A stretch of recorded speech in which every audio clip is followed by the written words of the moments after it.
Do you know people who believe that they can change the level of happiness by changing their exterior scenery? Where have they made a mistake? Where can they correct themselves?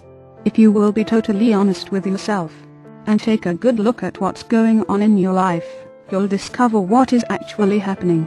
Therefore it stands to reason that if we attempt and are successful in changing the outer effect, but don't change the inner causation, we will only create the same experience again.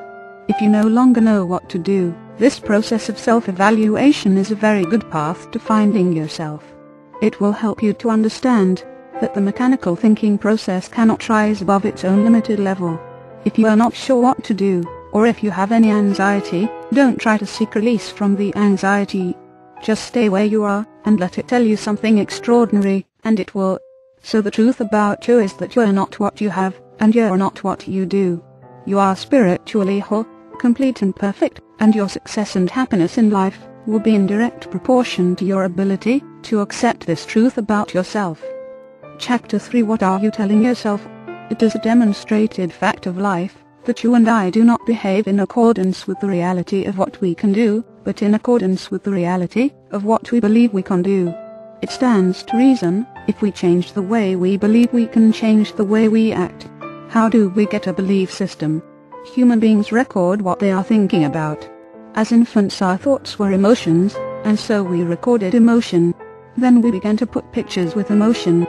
Then we labeled those pictures with words. As adults, we now think in one, or all of those three-dimensional forms, usually in the form of words first. This is referred to as self-talk. Self-talk is a process by which words trigger pictures that bring about emotions. Every emotional thought leaves a record in the neuron cell structure of the brain. We do not record what is happening. Rather, we record what we think is happening. It is this record of interpretation that begins to shape our personality. A prime example of how this works can be seen in children from the same family background that develop different personalities and lifestyles. It was not what happened to them as children that was recorded, but what they perceived was happening. It was their interpretations that formed their different personalities and attitudes, even though they came from the same family background. One thought alone does not form our self-image. It takes an accumulation of experiences or thoughts to build our self-image. The key to freedom is to control what we think about and our perception of reality as we see it. Other people can hand us opinions about ourselves. They can tell us how great we are, or they can put us down. That information is not recorded and does not become part of our belief system until we accept it with our own thoughts. If we see ourselves, or believe ourselves to be a certain way, we will act in accordance with that belief, whether it is true or not. Letting go is not easy. Whenever we get a strong belief, whenever we think that what we know is the truth, we then lock onto that belief as a defense against conflicting beliefs.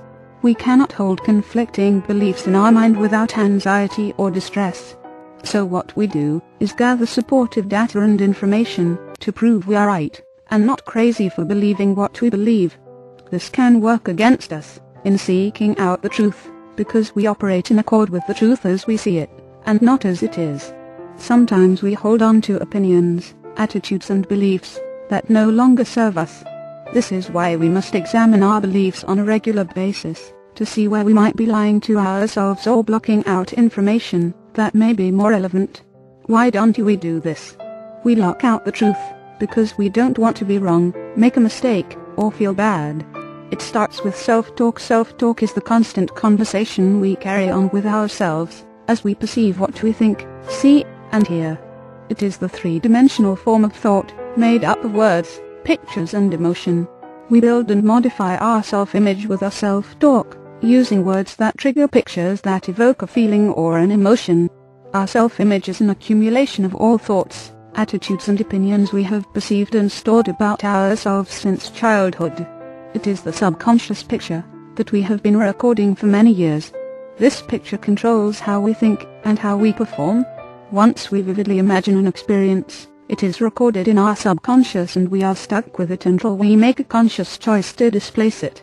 If you choose to make changes in your self-image, you can use self-talk and visualization to create a new picture that will enact the changes you desire. All meaningful and lasting change starts first in our mind or our imagination, and then works its way outward into reality. Every statement you make has an effect on your subconscious, so it is important to be very careful about what you say about yourself. Remember that other people can hand you their opinions about you, but what you think about you is what determines your self-image. Your subconscious doesn't know the difference. The impact of building a positive or negative self-image is powerful, because our self-image is stored in the subconscious as reality. Our subconscious believes the information it stores is true, whether it is true or not. If someone calls you stupid, it makes an original recording on your subconscious. Every time you replay the experience of being called stupid, as far as your subconscious is concerned, it is happening all over again, because the subconscious does not recognize the difference between a real or imagined experience. Each time we replay the same thought, it gets recorded as reality all over again, and reinforces the dominant belief.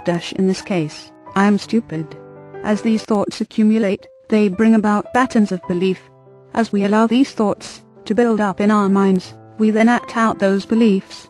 Thus we live a self-fulfilling prophecy. Sure enough principle. Our level of expectation, whether it is of ourselves, another person, a day, a task or a situation, determines the outcome. Once we lock onto a preconceived notion of how we think things are going to work out, we then go out and create the situation or gather information to make it a reality. And sure enough, we get what we expect. This is called the sure enough principle.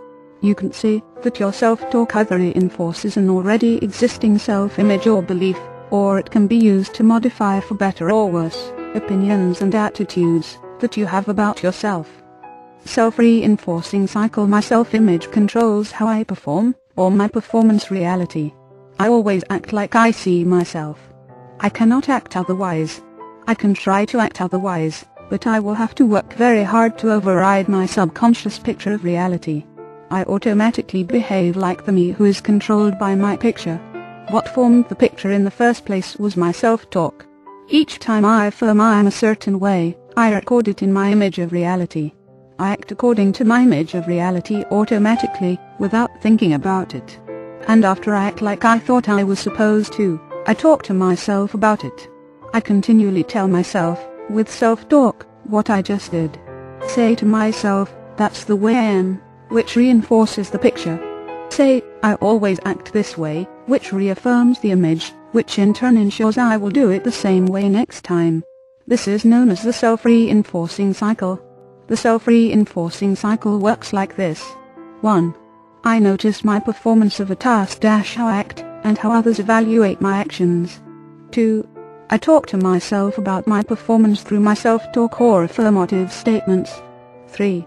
My self-talk reinforces either a positive or a negative self-image, or how I feel about myself. 4. How I feel about myself forms a self-image, which is the regulating mechanism that controls how I perform the next time.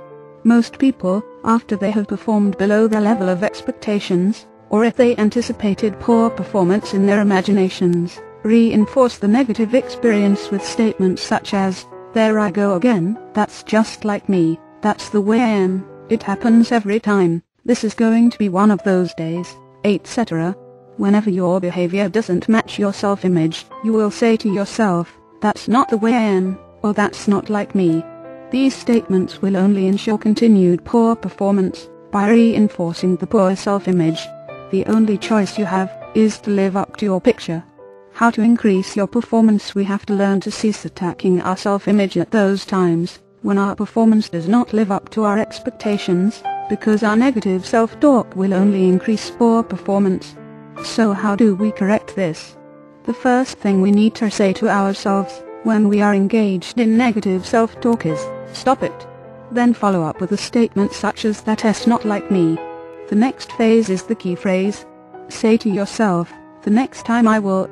Then make an affirmation of how you are going to do it next time. Shut off the old picture. Shut off the negative movement. Don't tolerate poor performance from yourself or others, but don't put yourself or others down by focusing on what is wrong. Just say, the next time I will do it this way. If we are working with others, we can say, the next time I want you to approach the client this way, or the next time you will do it like this.